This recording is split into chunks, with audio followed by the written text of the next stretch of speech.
Welcome to the Cambridge Financial Podcast with Bert Salazar, CEO at Cambridge Financial Partners, LLC. This podcast is all about tax-preferred retirement planning, economics, financial risk management, and achieving a risk-free and successful financial life. Now, your host, Bert Salazar. Bert Salazar. Bert Salazar. Hey, good day, everyone. Welcome to our podcast. This is actually episode 83 of your Tax-Free Life podcast. I'm excited to be here once again with all of you. We had a really rough weather-wise weekend in South Florida over the weekend. A lot of rain, a lot of thunder. My wife was out of town all week, has been out of town all week. So obviously I was home by myself with my little puppy. So the two of us had a great time anyways, but I'm hoping that all of you are doing well and that you all enjoyed a wonderful weekend in the company of your family. Now today I'm going to do part 6 of a 7-part series, which I call the Understanding Your Financial Paradigms in Retirement. And over the last 5 episodes, we have covered a tremendous amount of information. As a matter of fact, I keep getting emails from many of you stating that in many different ways you didn't know how complex and challenging retirement could be. So I'm very happy and I'm glad that I'm kind of opening your eyes and providing you with information and, most important, education, because at the end of the day, information without education always leads to failure. So if I'm going to make a mistake, I'm going to make a mistake on the side of education. So giving you more information than you actually need, it's a lot better than not giving you enough. So again, welcome to our podcast. Today we're going to be talking about retirement distribution pitfalls. And these are some of the major things that I discuss with my clients on an ongoing basis, not only during the first meeting that we have upon joining our firm, but most important with every single webcast and seminar and webinar that we do, and obviously our quarterly reviews we do with each and every one of our clients on an ongoing basis. So distribution pitfalls, I'm going to be talking about 5 of them. Number 1 is going to be withdrawing money too quickly. Number 2 deals with liquidating your assets in the wrong order. Number 3 deals with the wrong sequence of returns, so the wrong rates of return at the wrong time. Number 4 is lack of guaranteed income, and this is a major one. And then last but not least is interest-only distribution option. And then finally, I'm going to give you some potential solutions that you can take with you and start implementing right away. As always, make sure that you can subscribe to our channel. And even if you're working with another advisor, it's okay. Take this information, go back to your advisor, make sure that he or she understands what it is that you're attempting to do, primarily from a tax planning and economic perspective. But if at some point in time you feel that I can bring value to your business and to your financial life, then feel free to reach out to me. My number directly would be 786-766-1042. You can also reach out to me at Bert, B-E-R-T, at GablesTaxGroup.com. We do own 2 companies. One is Gables Tax Planning Group, LLC, and Gables is the one that does all of the tax planning, the accounting, the actual tax returns for our business clients and individual clients. We do payroll, bookkeeping services, and tax planning. And then the second firm is Cambridge Financial Partners, LLC.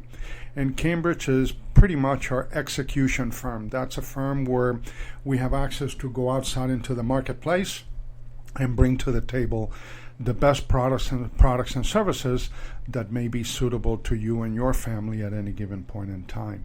So let's get going with the distribution pitfalls. Again, this is part 6 of this part 7 series. Next week, the last part of this podcast series that we're doing, we'll deal quite a bit with long-term care, and that's going to be a major one. So stay tuned for next week. So I'm going to prepare and give you a tremendous amount of information that you can take with you. So talking about the first distribution pitfall, deals with withdrawing money too quickly. And that's one of the major challenges. Anytime I talk to someone who may be 45, 50 years of age, they want to retire at 55. Everybody wants to retire at 55. Some do have the ability to do so, but the vast majority of Americans will not have the ability to retire at 55 from a business perspective. Now, there's a big difference between retiring at 62 versus retiring at 70. Which one of the two can afford a higher distribution rate? Because at the end of the day, when you retire, you're actually going from accumulation to distribution. And when it comes to the distribution of your assets, the distribution rate is a lot more important than the accumulation rate. Now, while you were still employed and working and making contributions to all your retirement accounts, accumulation rate and the amount of money that you contributed made an important point in how well your retirement planning was going to be at some point in time in the future. But once you get to the summit of your retirement, once you start now coming on the other side of the mountain, you're coming down the other side of the mountain, distribution rates are a lot more important than accumulation rates. So if you retire at age 62, you may not be able to afford as higher distribution rate, and we'll spend a little bit more time on this, as if you were to retire at age 70. And the reason is simple. If you retire at age 70, you have less years to go to mortality versus retiring at age 62. So the bottom line is that the younger you are at retirement, the less money you should be withdrawing from your retirement accounts. Now, at age 62, the withdrawal rate could be anywhere between 2 and 3%. So if you have $1 million in a retirement portfolio, you may be able to pull out between $20,000 and $30,000 a year. Obviously, you have to pay taxes on that if it happens to be in some kind of a tax-deferred or pre-tax account. But then again, at age 70, the distribution rate could be anywhere between 6 and 7%. And again, the reason being is that since you're older, then you don't have as many years to plan for retirement as you would if you were to retire at age 62. So that becomes a major issue for the vast majority of clients. I can tell you this, from personal experience and doing hundreds of retirement plans for clients at all stages of life. I can tell you this, a vast majority of Americans do not have enough money in retirement accounts to be able to retire comfortably. So you're going to have to do proper tax planning, and you're going to have to create some types of guaranteed retirement distribution income that we'll talk about in the next few minutes in order to make certain that you can make it from point A to point B. The second pitfall of retirement distribution is liquidating your assets in the wrong order. Now, obviously, financial retirement strategists and tax planners like myself, we do use certain financial calculators that can help us identify which is the optimum, and let me repeat that word, optimum distribution or retirement distribution of assets based on your personal and financial circumstances. Every person is different.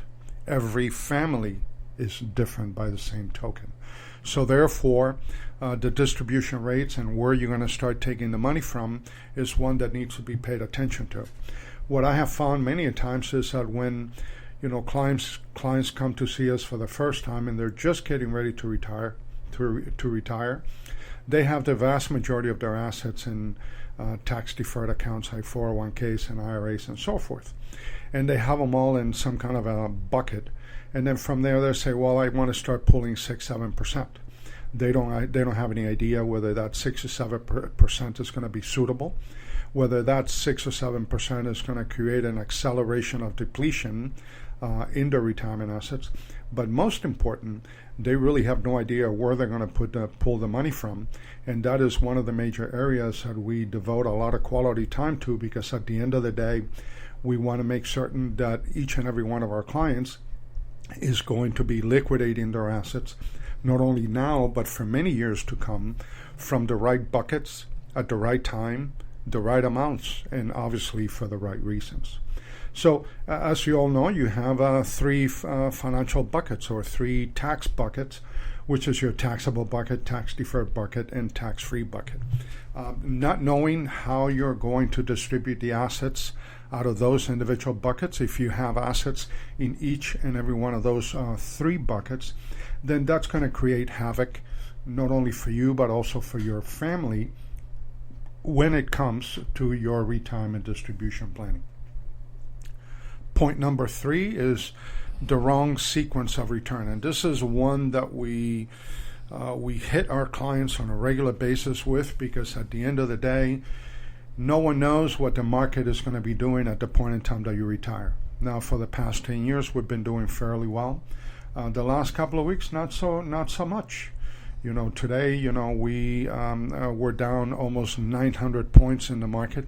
And what is really interesting to note when it comes to retirement distribution planning and retirement planning overall is that 2 or 3 days in a given week of market volatility can actually destroy an entire year rate of return. So it doesn't go up as quickly as it goes down. So you could be generating, a 7, 8, 10% rate of return so far throughout the year, and all of a sudden you have a bad week, and there goes that 7, 8, 9, or 10% return, and actually you may end up in negative numbers at that point in time. So understanding how the sequencing of return works, understanding what are the things that you can do as a retiree in order not only to protect your assets, but also to protect your retirement income and to protect your family is going to be crucial and critical when it comes to that area of sequencing of returns. Now, early negative returns actually cause an accelerated depletion of retirement assets. So that means if your $1 million portfolio in a given year lost 10%, and now you're down to $900,000, the fact that you still need to start pulling money out of that account, even though the account value went down due to market volatility, now you no longer have the ability to wait it out. And the reason why you don't have the ability to wait it out is because of the fact that you're in retirement. You need to maintain your standard of living. So therefore, whether your assets are going up in value, going down in value, or remaining the same, you still have to dip into those accounts and generate sufficient income to get you to the following year from a standard of living perspective and a standpoint. I'll give you an example. Let's say a married couple filing jointly. They're both 65 years of age. If they happen to retire in a year or in a period of years where they're going to be having a 2 to 3 year consecutive negative returns, then their assets are going to be depleted more than likely in less than 13 years. And that's a big issue, because if you're 65 years of age, you obviously do not want to run out of money before you run out of life. And all of a sudden, if you find yourself at age 78 and you no longer have any money, then obviously you do have some major issues that you're going to have to deal with at that point in time. One of the things that I keep telling a lot of my clients when I, from a funny way, when I have conversations about running out of money before running out of life, is that if you get to a point in your life where you don't have any money, you're going to have pretty much two choices. You can either kill yourself or you can move in with your kids. I think in my case, my wife and I are just going to kill ourselves, because there's no way that we're going to move back in with our kids, although we love them to death. Again, I'm being facetious here, but it does give you some food for thought, because it is very critical that you understand the retirement environment that you're going to be in at that point in time that you retire. And because it is something that you have no control over, then obviously you do have the ability, and you must put together some tax planning and some principal protection program in order to avoid those peaks and valleys when it comes to your retirement assets and to the retirement distribution planning. The other thing that you need to plan for is that the sequencing of returns can impact you at any point in time. Whether you're going through your go-go years, your slow-go years, or your no-go years. Now, as you remember, the go-go years would be between 65 and 75. Slow-go years would be between 75 and 85. You may not be as healthy. You may not be traveling as much. You may be staying closer to home to spend more quality time with your children, grandchildren, and family, and so forth. And then once you get into your mid-80s, obviously all dependent on your health care, your health condition. Then you go into the no-go years, and from that point forward, you just want to wake up on the green side of the grass every single day. But then again, having a proper understanding of the sequencing of returns is going to make a major, major difference for you in retirement, because if you don't plan for it, obviously it's something that you're eventually going to pay the price on from a business and economic perspective. Point number 4 would be lack of guaranteed income. Now, I've been dealing with retirees for many years, and the reason for that is that my practice is a retirement distribution practice. My practice is about tax planning and maximizing retirement distribution while minimizing tax liabilities. So because of that, the vast majority of the clients that I engage are clients that are either anywhere between 5 and 10 years from retirement, or many a times are already in retirement. So the one thing that is very critical for the vast majority of these clients is that they would want more guaranteed income than not. I have never met a retiree that would not be interested in more guaranteed income. And at the end of the day, the reason for that is simple. If you don't have guaranteed cash flow in retirement, you don't have a retirement plan. See, when it comes to retirement distribution planning, it's all about cash flow. And not all retirement assets are created equal. Let me give you an example. Let's say that you own a piece of land that has not been built and is valued at $1 million. Well, what kind of rate of return can you get on those assets, on that particular asset, from a cash flow perspective? Actually, it would be a negative rate of return, because unless you're able to rent that piece of property or the land for something, then more than likely you're not going to be able to get any income out of it. Number 2, you're still going to have to pay property taxes and insurance and so forth. So therefore, you would have a negative rate of return on your assets from that point of view. By the same token, if you own a $1 million rental property, then obviously you have that property rented, so you are going to be generating monthly cash flow, and that monthly cash flow is going to help you create some guaranteed income for you and your family in the future. So always bear in mind the following, as I repeated already. If you don't have guaranteed cash flow in retirement, you really, really don't have a retirement plan. Now, the good thing about that is that if you understand the power of guaranteed income, then Americans and you can create guaranteed look-alike pensions for yourselves and your families at any point in time in your lives. So if you understand how guaranteed income works, then you do have the ability to create a guaranteed look-alike pension, like if you happen to work for the state or the government, or if you had worked for a private company and you happen to be one of the, you happen to be at the top 1% of the food chain because of the fact that you had a guaranteed pension coming to you. Well, even if you have retirement assets and you never work for a public institution, and you didn't work for a private company that provided you with a pension, you do have the ability to create a guaranteed pension for you and your family that neither one of you, neither you nor your spouse, would ever outlive. So obviously those are things that you can do in order to avoid the pitfall of not having guaranteed income in retirement. Number 5, and this will be the last one that we'll touch upon today, is interest-only distribution option. You see, the vast majority of clients that come to see me for the first time, they find themselves in an interest-only distribution option. They have $1 million, and by the way, when I use the number $1 million, it could be any. It could be $500,000, it could be $10 million, it could be $5 million. So I'm just using a $1 million portfolio just to bear some of the examples that I'm covering with you as we speak today. But if you have $1 million portfolio and you haven't done any proper distribution planning, then you're going to be faced with an interest-only retirement. So that means if you were to retire at 62, you were only going to be able to pull between 2 and 3% out of those retirement assets, $20,000 to $30,000. Now, if you retire at 65, perhaps you could pull 4%, so that would be $40,000. If you retire at age 70, then you may be able to get away with pulling 6 to 7%, or $60,000 to $70,000. But the only thing you're going to be able to do is take interest only out.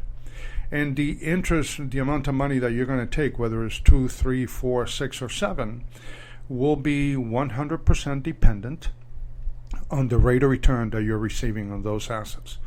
Because if you're receiving 3%, you cannot pull 6, because that means in that 3% differential, you're actually invading principal and you're killing those soldiers that are fighting on your behalf to generate income for you and your family on an annual basis. A very famous economist, Bill Bengen, back in 1994, proposed what is known as the 4% rule. And the 4% rule pretty much said, according to Bill Bengen, that due to all the Monte Carlo simulations that he had done over the previous decade, Americans could comfortably take 4% out of their retirement assets on an annual basis without having to worry about running out of money before they ran out of life. Now, he also predicted a couple of things. Number one, he predicted an 8% rate of return for stocks and a 6.6% for bonds to retirement distribution planning. But by the same token, those 8% of stocks and 6.6% for bonds, although on the stock side we've been doing okay so far for the year, but as far as bonds are concerned, nowadays bonds are only averaging 2.4%. So according to Bill Bengen in 1994, as long as you had a portfolio that had a predicted 8% return for stocks and a 6.6% for bonds, then a 4% distribution was apropos and was suitable for you. Except that the rules of engagement have totally changed. Yeah, the market over the last 10 years have been doing well. As a matter of fact, we are in the longest bull market in American history. But the bonds are down to 2.4%, definitely not 6.6%. The challenge is that the higher the distribution rate, the higher the risk for running out of money before you run out of life based on Monte Carlo simulation. So although Bill Bengen back in 1994 proposed a 4% rule, I would argue that that may be a little bit too aggressive even for today's economic environment. So something less than 4% may be more suitable. So the challenge is, and the more assets that you have, the more leveraged you would be in making certain that you're able to pull the right amount of money from the right assets, and also consider what kind of rate of return you're generating on those assets. Now, what are some of the other things that will allow you to stay in that interest-only distribution option? Then it would be life expectancy, likely rates of returns in the future, asset allocation mix, where you're investing your money, how young are you at retirement, and the sequencing of returns. And remember, the only reason why you can only pull the interest that you're generating out of the $1 million portfolio in order to maintain your standard of living is that unless you've done proper distribution planning, you're not going to be able to invade principal. And the reason why you're not going to be able to invade principal is because of the fact that if you do so, your principal is going to go down. And every year that your principal goes down, so does the interest that you're generating, or you may have to invest more aggressively, which is not something that you want to do in retirement, in order to offset the fact that the principal and the soldiers have been killed from the previous year, and those soldiers are no longer around in order to generate a rate of return for you and your family. Now, if you do it the right way, then obviously you would have the ability to earn the right to also invade principal and interest without having to worry to run out of money before you run out of life. Remember, in the interest-only assumption, the only reason why you don't want to invade principal is that if you invade most of the principal in your retirement account and then you die, what's going to happen to your surviving spouse? What's going to be his or her standard of living at that point in time? So what may be some of the potential solutions? Well, I would argue that it would be extremely important to reallocate a percentage of assets in your retirement accounts to the principal protection program. So therefore, regardless of whether the market goes down or not, your principal is always going to be protected from any stock market volatility moving forward into the future. You may also want to reallocate a percentage of your assets to a guaranteed annuity stream of income that you can ladder to accommodate the go-go years, low-go years, and no-go years. And there are plans that are available, and this is something that I often use with my clients, because at the end of the day, I want to make certain that they don't run out of money before they run out of life. So by doing laddering distribution from different assets and creating guaranteed annuity distribution, then obviously we're creating a much more solid retirement distribution plan for clients that we engage on an ongoing basis. You may also want to place as much of your retirement assets as possible in the tax-free bucket. And you can do that through Roth IRAs, Roth 401ks. You can do that through Roth conversions and 7702 plans, which are cash value life insurance plans, because one of the great reasons to have a lot of your money in the tax-free bucket is because when you take money out of that bucket, there is no tax liability. And because of the fact that there's no tax liability, then you may not have to take as much in order to maintain your standard of living. Because if you're taking $40,000 out of a taxable account, like a 401k or an IRA in retirement, you're going to have to pay taxes. So perhaps now your $40,000 will be worth $35,000, or perhaps even $32,000 after taxes. But if you need $40,000, that means you're going to have to take more in order to offset those tax liabilities, so you can net that $40,000 that you so need in retirement. Another major solution would be to purchase guaranteed whole life insurance in order to free up investment principal, which can be distributed without the risk of leaving your surviving spouse in despair after the first death. And this is one of the areas where I do a tremendous amount of work with my clients, because it's all about leverage. It's all about distribution rate. And as a matter of fact, if you do it the proper way, and you do have a straddle where you have whole life insurance and retirement assets, let's say the same, $1 million of investment portfolio that you have, and you also have $1 million of whole life insurance, then now your distribution rate is no longer 2 to 3%, or even 4%, or even 6 or 7%.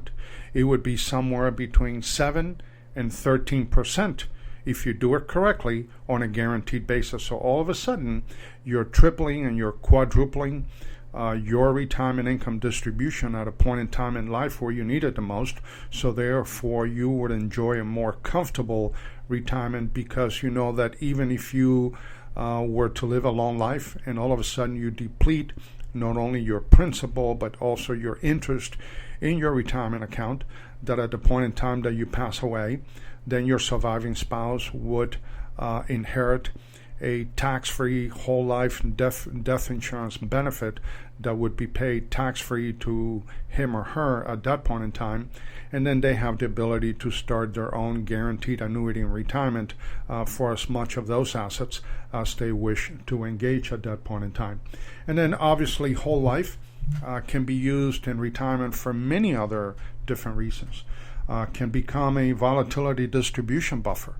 Because of the fact that whole life grows every single year, no matter what, on a guaranteed basis, then if you have 2, 3, 4, or 5 years of retirement income in whole life that is guaranteed, and all of a sudden in 1 year you were going to pull money out of that $1 million portfolio, and that $1 million portfolio dropped by 10 or 15% due to stock market volatility, then you can actually go into your whole life asset, take your retirement income for that given year out of that asset, and without having to take any additional assets or any additional income out of that portfolio that just dropped 10 to 15% in value.